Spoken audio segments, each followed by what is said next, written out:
कागजों पर दहाड़ रहा ड्रैगन। चीनी सेना में सैनिक नहीं, सिर्फ हाईटेक मशीनें।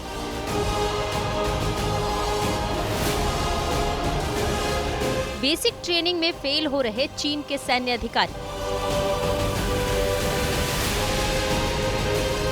वन चाइल्ड पॉलिसी से कमजोर हो रही चीनी सेना। चीनी सेना ने माना कुशल सैनिकों की है भारी कमी। दुनिया की सबसे बड़ी सेनाओं में शुमार पड़ोसी देश चीन सेना की भारी कमी से जूझ रहा है। हालांकि चीन बड़ी चतुराई से अपनी कमियों को हमेशा से छुपाता रहा है, लेकिन इस बार सच उसके मुंह से निकल ही गया और उसे ये बताने के लिए मजबूर होना पड़ा कि चीनी सेना में किस चीज की कमी है। चीन के हालात तो ये हैं कि उसके पास आधुनिक हथियार और मशीनें तो हैं, लेकिन उन्हें ऑपरेट करने वाले ट्रेंड सैनिक नहीं हैं। साउथ चाइना मॉर्निंग पोस्ट ने चीनी सेना के मुखपत्र पीएलए डेली में ये जानकारी साझा की है। पिछले सालों में चीन की नेवी ने कई पुराने शिप्स को रिटायर कर नए आधुनिक शिप्स को नेवी में शामिल किया है, लेकिन उनके पास बहुत कम लोग हैं जो इन शिप्स को चलाना जानते हैं। ऐसे में चीनी सेना इन हाईटेक शिप्स और मशीनों की पूरी क्षमता का इस्तेमाल नहीं कर पा रही है। देखो, ये सच्चाई है कि चीन पे आप भरोसा नहीं कर सकते। यूं तो उसने 50 साल से इंफ्रास्ट्रक्चर बना रहा है। उसने रोड, ब्रिजेज और अपने टनल्स और एक बहुत बड़ा लॉजिस्टिक सप्लाई डिपो भी बना लिया तिब्बत ऑटोनमस रीजन में। और अब 2.5 से 3 हजार गांव भी बना लिए लाइन ऑफ एक्शन कंट्रोल के पास। वो गांव नहीं, वो डिफेंडेड लोकेलिटी है लड़ाई के दौरान। इसके अलावा उसने क्या किया है, 50 से 60 हजार ट्रुप्स तो वो लद्दाख के अंदर लेके आया था, जो वहीं पर है, बस्त्रबंद गाड़ियां, टैंक्स और उसकी आरटी गन। अब उसने इतना ही बड़ा जमावड़ा अरुणाचल प्रदेश में भी कर लिया है।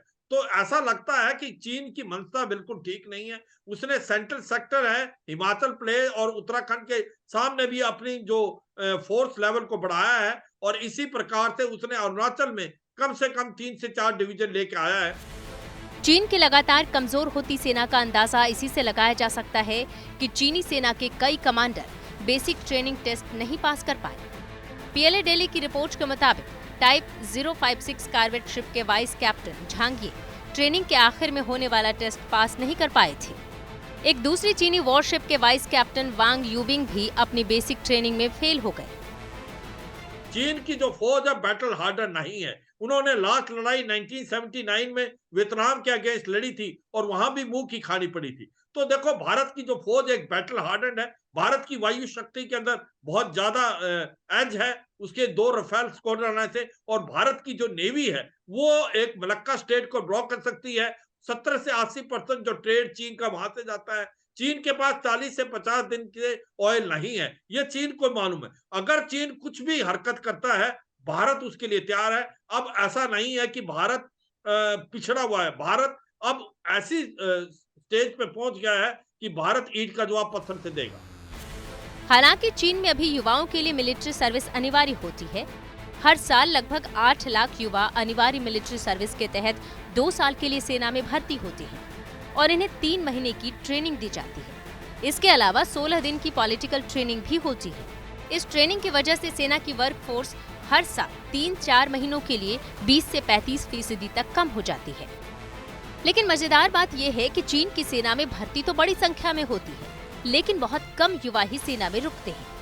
वहीं जानकार चीनी सेना में रुचि न दिखाने की वजह के लिए उसकी वन चाइल्ड पॉलिसी को जिम्मेदार ठहराते हैं। चीन की वन चाइल्ड पॉलिसी की वजह से ज्यादातर घरों में एक ही बच्चा होता है। उनके माता पिता अपने बच्चों को बड़े प्यार दुलार से पालते हैं। वहीं अनिवार्य मिलिट्री सर्विस के दौरान उन्हें परेशानियों का सामना करना पड़ता है, इसलिए ये समय पूरा होते ही सेना छोड़ देते हैं। इसके बावजूद चीन कई बार अपनी नापाक हरकतों से पड़ोसी देशों को परेशान करने की कोशिश करता है। चीन हिंदुस्तान को एलएसी पर अशांत करने के लिए भी चालें चलता है, लेकिन भारतीय सुरक्षा बल उसकी नापाक चालों को फेल कर देते हैं। कभी गलवान तो कभी तवांग, कभी सिक्किम तो कभी जोकला। कोविड में जब दुनिया संक्रमण से जूझ रही थी, तब भी चीन वायरस की तरह सीमा पर उल्टी हरकतें कर रहा था। चीन अरुणाचल प्रदेश में एलएसी पर पिछले कुछ महीनों से आक्रामक रुख अपना रहा है।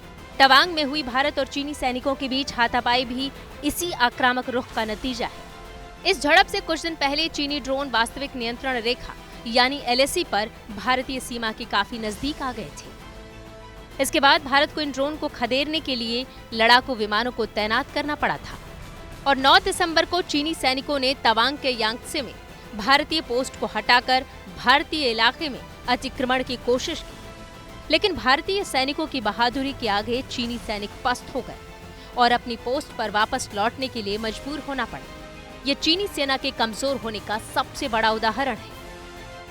भारत इसलिए चौकन्ना है, भारत को इसके खबर है, मगर भारत ने भी अपनी जो फोर्स लेवल भी बढ़ाया है, 2 स्ट्राइक कोर भी बनाई हैं चीन के अगेंस्ट। हमने अपनी फौज को मॉडर्नाइज किया है और उसके अंदर हमने अपने लिए जो रोड, ब्रिजेस और एयरफील्ड वो भी अच्छी बनाई हैं और मुझे लगता है अगले 10 साल में हम कैचअप करेंगे। ये मैं अपने दर्शकों को बताना चाहूंगा, अभी सैलाब जो टनल बन रही है, जोजिला टनल बन रही है, दरबुक शोक दौलत में एक रोड बनी है, इसके अलावा 30,000 किलोमीटर का रोड बन चुका है लास्ट 5 साल में। बहुत ज्यादा ब्रिजेस बने हैं, एयरफील्ड बनी है, तो भारत भी तैयार है। और भारत के जो रफेल के 2 स्क्वाड्रन आए हैं, एक अंबाला एक हाशीवारा में, वो चीन के विरुद्ध ही है। तो यही बताने की कोशिश करूंगा कि भारत की फौज बिल्कुल चौकन्नी है, तैयार है। और अगर ईंट का जवाब पत्थर से देंगे, ये 1962 नहीं है, ये 2023 का भारत है। इससे पहले 15 जून 2020 को गलवान घाटी में भारतीय और चीनी सेना के बीच हिंसक झड़प हुई थी, जिसमें 20 भारतीय जवान शहीद हो गए। वहीं भारी तादाद में चीन के भी सैनिक मारे गए। हालांकि चीन ने मरने वाले सैनिकों का आधिकारिक आंकड़ा जारी नहीं किया। वहीं चीन से सटे LAC से महज 50 किलोमीटर से कम दूरी पर लद्दाख के न्योमा में देश का सबसे ऊंचा एयरफील्ड बनाने की तैयारी शुरू हो गई है। जानकारी के मुताबिक अपग्रेडेड एडवांस लैंडिंग ग्राउंड 2 साल में लड़ाकू विमानों के संचालन के लिए तैयार होने की उम्मीद है। इस प्रोजेक्ट पर लगभग 214 करोड़ रुपए खर्च होने का अनुमान है। ये नया एडवांस लैंडिंग ग्राउंड 1235 एकड़ में फैला होगा, जहां सैन्य बुनियादी ढांचे के साथ 2.7 किलोमीटर लंबा रनवे होगा। इस रनवे का अलाइनमेंट ऐसा होगा कि विमान दोनों दिशाओं में लैंड कर सके। इसके लिए इस रनवे की चौड़ाई 45 मीटर से अधिक होगी। लेह से करीब 180 किलोमीटर दूर न्योमा का ये एडवांस लैंडिंग ग्राउंड भारत की सैनिक क्षमता में एक महत्वपूर्ण कदम होगा। यानी चीन की कमजोर होती सेना का भारतीय फौज जल्द ही इलाज करने वाली है। इससे साफ है कि राष्ट्रपति जिनपिंग के विस्तारवादी सपनों को करारा झटका लग सकता है।